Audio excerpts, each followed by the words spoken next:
नमस्कार, state news bulletin में आप सभी का बहुत बहुत स्वागत है। मैं आपके साथ हर्ष चौधरी। और बुलेटिन की शुरुआत करने से पहले एक नजर इस वक्त की सुर्खियों पर। ज्योतिरादित्य सिंधिया और उनकी मां कोरोना पॉजिटिव, अस्पताल में एडमिट।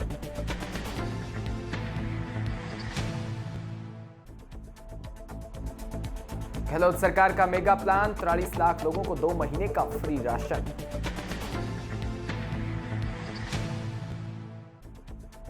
तो वहीं कोरोना के बीच टिड्डी बरकरार, टिड्डी दल ने बड्डू सहित ग्रामीण अंचल में किया प्रवेश।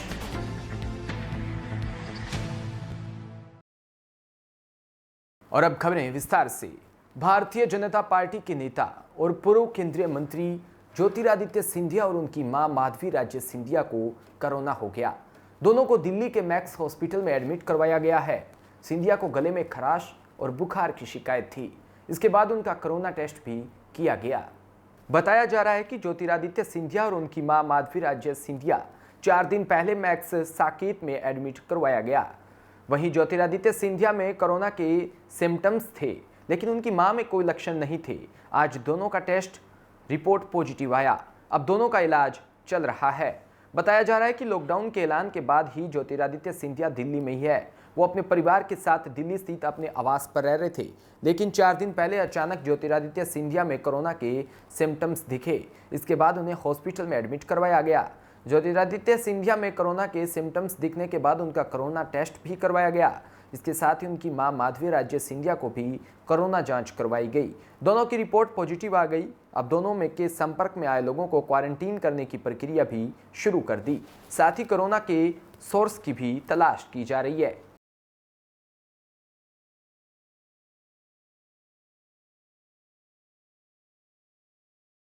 देश की राजधानी दिल्ली में पिछले कुछ दिनों से लगातार बढ़ते कोरोना वायरस के बढ़ते मामलों के बीच एक बयान ने हलचल तेज कर दी। मंगलवार को दिल्ली के स्वास्थ्य मंत्री सत्येंद्र जैन ने ऐलान किया कि दिल्ली में अब कम्युनिटी स्प्रेड जैसी स्थिति है।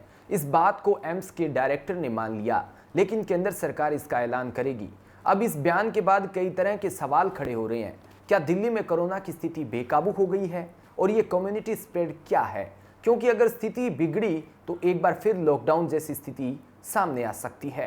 किसी भी बीमारी या महामारी का कम्युनिटी स्प्रेड यानी कम्युनिटी ट्रांसमिशन तब होता है जब किसी संक्रमित व्यक्ति के सोर्स का कोई आधार ना हो, यानी आप किसी ऐसे व्यक्ति के संपर्क में नहीं आए जिसे कोरोना वायरस था, लेकिन इसके बावजूद आप भी इससे पीड़ित हो गए। जब किसी इलाके में अधिक संख्या में मामले आ जाए और लगातार ये संख्या फैलती जाए तो उसे कम्युनिटी ट्रांसमिशन कह सकते हैं। उदाहरण के तौर पर अभी आधारिक तौर पर अमेरिका में कोरोना वायरस का कम्युनिटी स्प्रेड है, क्योंकि वहां 20 लाख से अधिक मामले आ चुके हैं, जिसमें अधिकतर कोई लक्षण ही नहीं।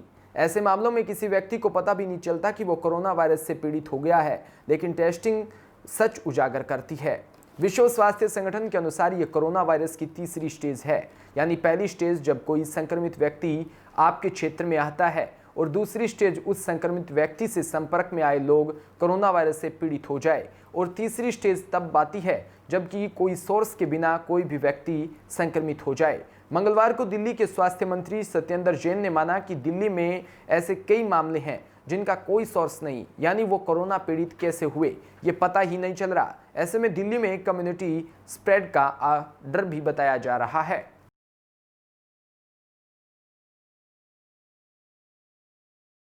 लॉकडाउन के दौरान बेरोजगार हुए लोगों को राजस्थान सरकार ने एक बड़ी राहत देने जा रही है। सरकार उन्हें आगामी 2 महीने के लिए निःशुल्क राशन उपलब्ध करवाएगी। इसके तहत उन्हें गेहूं और चना उपलब्ध करवाया जाएगा। इसका खाद्य सुरक्षा योजनाओं से वंचित प्रदेश के 43 लाख लोगों को लाभ मिलेगा। इसकी तैयारियां पूरी कर ली गई है। खाद्य व नागरिक आपूर्ति मंत्री रमेश चंद्र मीना ने बताया कि लॉकडाउन के दौरान काम धंधे ठप पड़े हैं। लाखों लोग अस्थायी रूप से बेरोजगार हो गए। ऐसे में प्रभावित लोगों की मदद के लिए राज्य सरकार ने कामगार परिवारों की 37 श्रेणियां निर्धारित कर उनका सर्वे करवाया गया था। इनके सर्वे का कार्य पूरा हो गया है। इस सर्वे के आधार पर प्रदेश के विशेष श्रेणी के नॉन व एनएफएसए व्यक्तियों की संख्या लगातार लगभग 43 लाख है। इन विशेष श्रेणियों के पात्र व्यक्तियों को 2 माह के लिए गेहूं और चने का निःशुल्क वितरण किया जाएगा। विशेष श्रेणियों के इन व्यक्तियों को मई और जून माह के प्रति व्यक्ति 5 किलो गेहूं और प्रति परिवार 1 किलो चना प्रति माह के हिसाब से मुफ्त दिया जाएगा। यह वितरण 12, 13 और 14 जून को किया जाएगा। प्रदेश में विशेष श्रेणी के परिवारों को वितरण किए जाने वाले गेहूं का संबंधित कलेक्टर्स को भारतीय खाद्य निगम से 11 जून तक उठाव करवाना होगा। तो वहीं नागौर के परबतसर कस्बे में मंगलवार को टिड्डी दल ने प्रवेश कर किसानों की चिंता की लकीरें बढ़ा दी। टिड्डी दल ने परबतसर विधानसभा के बरनेल से ललान हरनावा होते हुए बड्डू में प्रवेश किया। बड्डू में टिड्डी दल आने की सूचना मिली। सूचना मिलते ही कमांडो मांगीलाल कुरड़िया फौजी ने अपनी टीम के साथ थाली डीजे बजाकर टिड्डी को गांव से भगाया। साथ ही लोगों को भी जागरूक किया और किसानों के खेतों में जाकर टिड्डी भगाने में भी सहायता की। टिड्डों का दल ने बड़ू से भादवा, झुंझारपुरा, हुलढाणी होते हुए परबतसर की ओर भी कूच किया। वहीं टिड्डी दल के आने की सूचना पर किसानों ने थाली, तगारी, पिंपे आदि के प्रयास से टिड्डी दल को भी भगाया। अब धीरे धीरे कोरोना वायरस गांवों में भी पैर पसारने लगा है। छिपा बड़ौद के बारखेड़ी गांव में एक 35 वर्षीय युवक झालावाड़ में कोरोना पॉजिटिव आया, जिसके चलते गांव में हड़कंप मचने के साथ पूरे उपखंड में अफवाहों का बाजार गर्म होने लगा। आज नया मामला आने के बाद प्रशासन ने एहतियात के बरतते हुए गांव को पूरी तरह से सील कर दिया। वहीं पूरे गांव वालों की सैंपलिंग के साथ युवक के संपर्क में आए 16 लोगों को भी होम क्वारंटीन कर दिया। जानकारी के अनुसार पॉजिटिव युवक डायलिसिस करवाने के लिए झालावाड़ गया था। डायलिसिस में पूर्व उसका कोविड-19 का टेस्ट लिया गया, इसमें उसका कोरोना पॉजिटिव पाई गई। वहीं तहसीलदार पन्नालाल रेगर ने बताया कि जीरो मोबिलिटी को लेकर जिला मुख्यालय पर सूचना दी गई। आदेश आते ही गांव को जीरो मोबिलिटी घोषित कर दिया जाएगा। वहीं ग्रामवासियों की सुरक्षा के मद्देनजर रखते हुए उपखंड प्रशासन, पुलिस प्रशासन समेत स्वास्थ्य विभाग मामले पूरी तरह से नजर रखे हैं। इधर थानाधिकारी राम अवतार शर्मा ने मैं टीम गाँव में घर घर घूमकर ग्रामवासियों से घरों में रहने व मास्क पहनने और दूरी बनाए रखने को लेकर भी समझाइश की।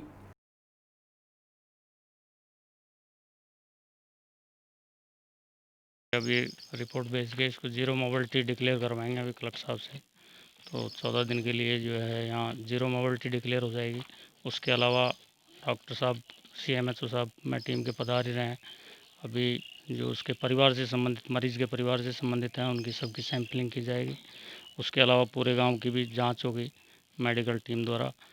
और जो रास्ते हैं वो रास्ते दो रास्ते हैं, दोनों रास्ते ब्लॉक कर दिए गए हैं। सभी प्रकार से पुलिस और प्रशासन और मेडिकल स्टाफ की पूर्ण रूप से जो है इसमें व्यवस्थाएं माकूल की जाएगी। ये गांव बोरखेड़ी है जो थाना छिपा बड़ौद के एरिया में है।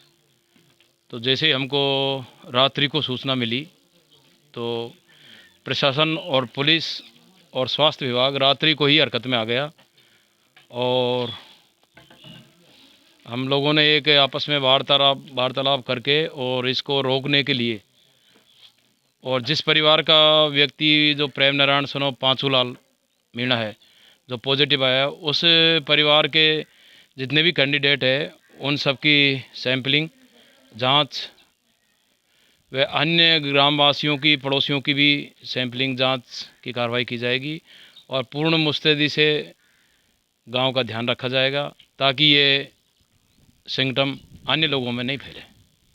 गांव के जनता के बचाव के लिए प्रशासन, श्रीमान तहसीलदार साहब, पुलिस थाना छिपा बड़ौद और ब्लॉक CMHO श्री हरि सिंह जी मीणा व उनका दल पूर्ण रूप से कटिबद्ध है। खबर तारानगर से, जहां ग्रामीण क्षेत्र में इस गर्मी के मौसम में पेयजल सप्लाई नहीं होने से ग्रामीणों में रोष व्याप्त है। अखिल भारतीय किसान सभा के बैनर तले ग्रामीण किसानों ने जलदाय विभाग के आगे सांकेतिक धरना प्रदर्शन कर अपना रोष व्यक्त किया। किसान सभा के राज्य कमेटी सदस्य मनोज प्रजापत ने कहा कि गांव तहसील में पेयजल नहीं पहुंचा। पेयजल विभाग की इस लापरवाही को बर्दाश्त नहीं किया जाएगा। यदि विभाग में पेयजल आपूर्ति नहीं सुधारी तो एक बड़ा आंदोलन भी किया जाएगा।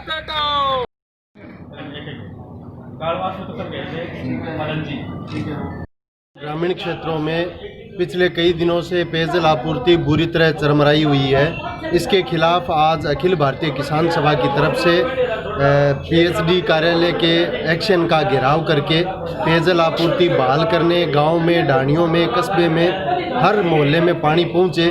अलग अलग पॉइंट जहां पे पानी नहीं पहुंच रहा है उनको चिन्हित करके प्रशासन को सौंपा है। अगर आने वाले 1-2 दिन में प्रशासन कोई स्थायी समाधान नहीं करता है तो फिर स्थायी रूप से सोशल डिस्टेंस की पालना करते हुए यहाँ पे धरना शुरू किया जाएगा। तो वहीं आज तारानगर में मंगलवार को 3 कोरोना पॉजिटिव मरीज और मिले। तीनों की रिपोर्ट सुबह 7 बजे आई। तारानगर में कोरोना पॉजिटिवों की संख्या 11 हो गई। वहीं सीएचसी प्रभारी डॉक्टर देवीलाल जोशी ने बताया कि वार्ड नंबर 19 की 2 महिला कोरोना पॉजिटिव पाई गई, जो कि अपने परिवार सहित जयपुर से 6 जून तारानगर पहुंची थी, जिनको टैगोर हॉस्पिटल में क्वारंटीन में रखा गया था।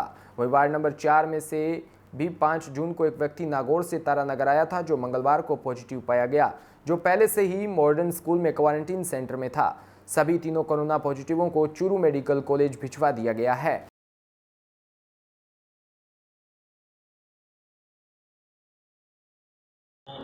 तारीख को, जो कि कल हमें देर रात्रि रिपोर्ट प्राप्त हुई थी, 3 नए केस तारानगर शहर के निकले हैं, जिसमें से एक व्यक्ति के सैंपल 5 तारीख को लिए गए थे, जो कि रीप्रोसेसिंग के अंदर जिनकी रिपोर्ट कल आई है, जो कि वार्ड नंबर 4 के निवासी हैं, पुरुष हैं वो।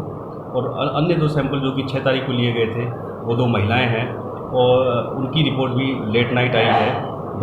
इन तीनों व्यक्तियों की ट्रेवलिंग हिस्ट्री है। दोनों जो महिलाएं हैं ये वार्ड नंबर 19 की निवासी हैं। इस तरह कुल मिला के तारानगर तहसील में आज दिनांक तक पूर्व में 8 केस थे, 3 केस यह मिला के कुल 11 केस पॉजिटिव आए हैं।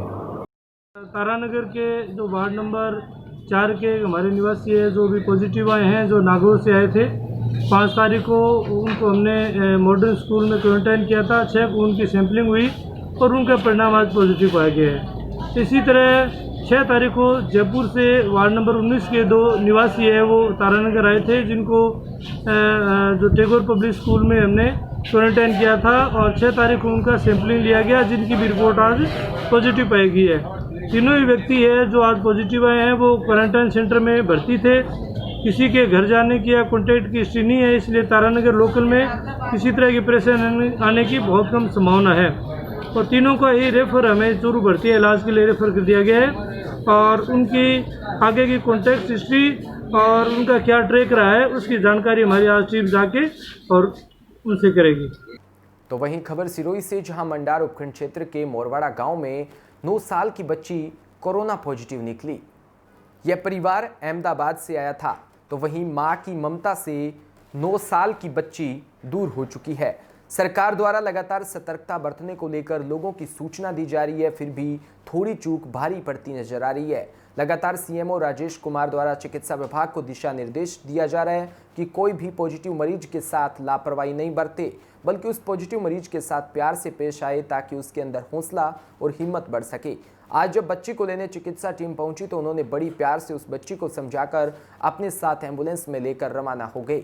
बच्ची को प्यार देने के बाद बच्ची भी खुश नजर आई थी और मौके पर पहुंचा प्रशासन, आसपास भी कर्फ्यू लगा दिया गया। वहीं नायब तहसीलदार हेमाराम, RI आसुराम, पटवारी छगनपुरी, ANM कवि सविता विश्नोई, डॉक्टर दिनेश शर्मा सहित अन्य अधिकारी भी मौके पर पहुंचे। तो इसी के साथ इस बुलेटिन में इतना ही, और तमाम खबरों के लिए आप बने रहिए हमारे साथ। नमस्कार।